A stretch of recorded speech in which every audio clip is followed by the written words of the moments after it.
Which of these things is most important, do you think, from a brand's perspective? To reinvent a product or service that they already have to potentially earn new customers, or to shine a spotlight on the products and services they already have and try to showcase the meaning to the current customers?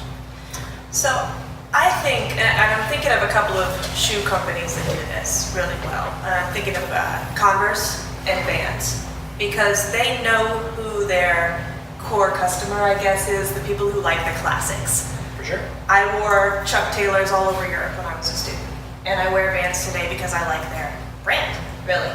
But they're good also at not just sticking to the classics, but creating new things that younger people would like.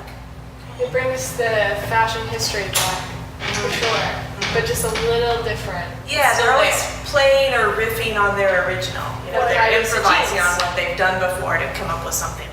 I think that speaks to one of the things they talk about in the article, which is a piece of becoming iconic is sort of merging what made you different to begin with and what made you iconic with the changing environment and world around you. So I think it's not just staying with the tried and true, and it's not always reinventing things. It's figuring out what was so important, what was so meaningful. And when I say meaningful, it really is, what about your product created meaning for the customer? So you have meaning tied to the Chuck Taylors. What created that meaning for you? What did the company do to help you create that meaning?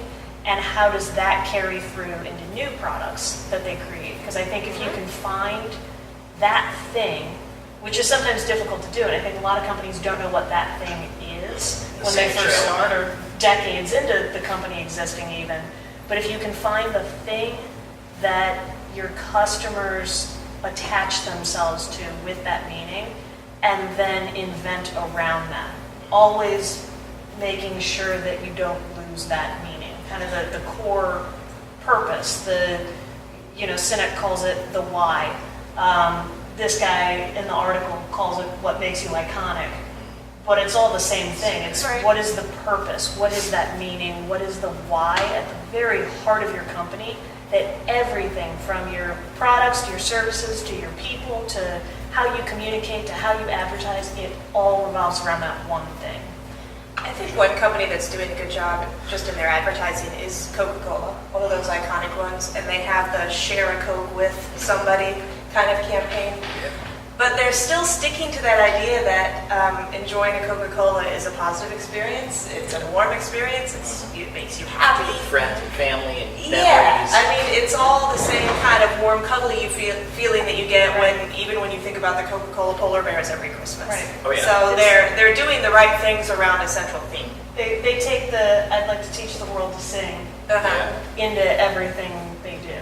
Yeah. Well, and it's funny you mentioned Coke, because the article talks about what Nikki was saying about iconic things. It's each brand's signature element, what makes them them. And for Coca-Cola, it's can of Coke. That's what makes them them. Or the bottle, even the shape of the bottle. For sure. Yeah, the shape of the bottle has been trademarked, I think. I just read that Jack Daniel's is suing another whiskey maker because they copied the shape of the bottle and the look of the label. Yeah. And so not even the logo or the words or any of that. Shape of it. The shape of it. Yeah. Because people have strong feelings about whiskey too. Apparently. Or at least Jack Daniel's does. Rightfully so. But also, one thing that came up to me, and this is a little bit off topic, imagine that. I thought about brands that have just really screwed up. And I thought about Monsanto. Oh, yeah. I mean, they're merging with Bayer, and they're going to take Bayer's name because the Monsanto brand has become so toxic. I mean, instead of really being able to use their brand and their deeper meaning in a good way, everyone got stuck on, Frankenfoods. Yeah. And it tanked them.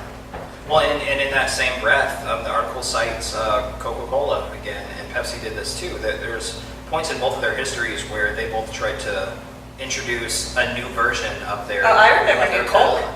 Yeah, and exactly. And the thing about that is it may have actually been better. Maybe it was healthier. I mean, it could have been all these things, but it didn't matter because it wasn't what people knew as their signature element. Right. Yeah. And because of those moves, Coke and Pepsi, when they both tried it, had to go back, and they had to give their customers what they wanted, the thing that made them them. Well, I think with New Coke in particular, I think that's a fascinating case study because people have that meaning. They've created that meaning with Coca-Cola. And so just the branding of New Coke, in those two words, it's saying, forget all the meaning that you created with the old one. Exactly. It sucks. Everything you experienced wasn't worth it. We were lying to you. Look at this new version. And that's probably not what they meant at all. Right, yeah, but that's what but- people feel. Right. They're like, but I don't want Already, the anything. new thing looks Yeah. like a sham to people. Yeah. They don't believe it. They don't trust it. Yeah. Exactly. Or it doesn't taste just right. Or yeah, Or it's for like, sure. how do you go about that without like slamming on the first version, the one that everybody loves? Exactly. Right. Yeah, it almost, in a way, it alienates your fan base. Mm-hmm. And, you know, again, it could have been the right move, maybe health-wise, maybe it was better. But it wasn't what people wanted. It wasn't what people had known. Right. And the unknown makes people afraid sometimes.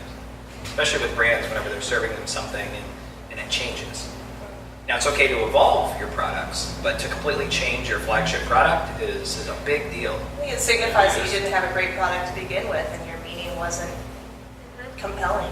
Possibly, yeah. Yeah, I think the difference between evolution and a complete 180 is with evolution, you're drawing on that initial meaning and you're just modifying it or evolving it to be a better version of itself versus New Coke is saying, well, we're going to do a 180 here, you know? Yeah. Yeah. Well, and you know, I use this analogy way too much, but you look at the iPhone, and essentially it's basically the same today as it was 10 years ago. It's a little bit bigger.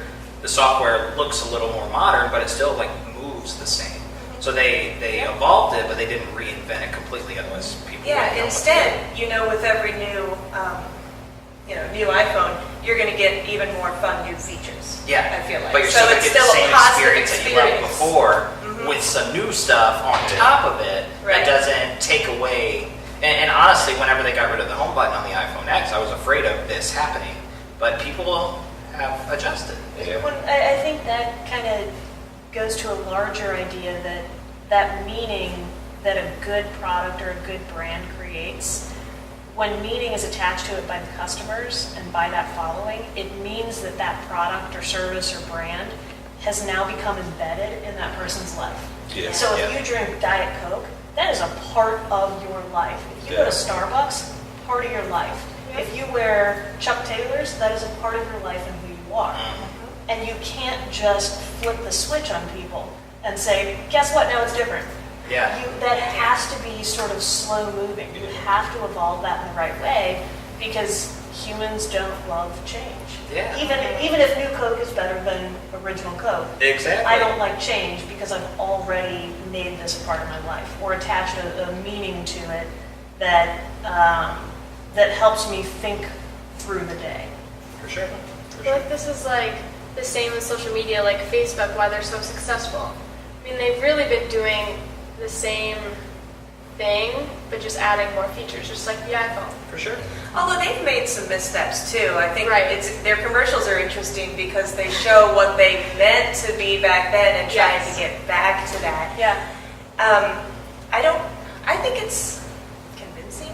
I don't know. What do you think? It seems heartfelt. It seems heartfelt. I don't know if people are buying it Yeah. across Right. the board. It seems the commercials were done very well. Yeah. But yeah, I don't know. They're trying. I don't know.